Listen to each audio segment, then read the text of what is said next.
मर्दवा तो लड़कुआ ना के साथ बात कहाँ बा छोटको कहा था का हाँ छुटकुआ जौन वो तो सर बीमार बात।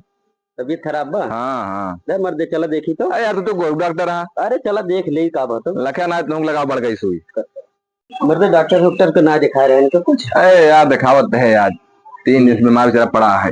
चलो बैठे रुको बैठे देखा डॉक्टर साहब का भाई बाबू तो के का बहन का भैया हाँ 3-4 दिन बीमार आए बस खानवा खाए बस बैठ रही है सरकते नहीं बेकार का भैया हजम होता है डॉक्टर ऐसे पेटवा इच्छत बा लेटरिन वेटरिन ना होता है पूरा भरे यार उठे न पावत है लैट्रिन कहाँ कर डॉक्टर ना दिखा रहा है का अरे दिखाए चौराहा पे जाके यार पता ना कहां के डॉक्टर आजकल दवाई इतना आराम ही नहीं होता।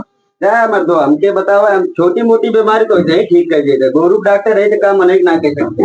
हाँ बताइए सही है मैम सही कहिए सही रुको ना रुको करता हूँ डॉक्टर दवाई देखा बाबू बाबू वैसे पीछे घूम जा बाबू तनी भैया घूम लाइटिंग ना होता है ना पीछे घूम जा तोरा गोबर का गोरू वाले डॉक्टर लिया तुमको बाबू अरे भैया भैया डॉक्टर है तो तोरो इलाज के जब गोरू वाले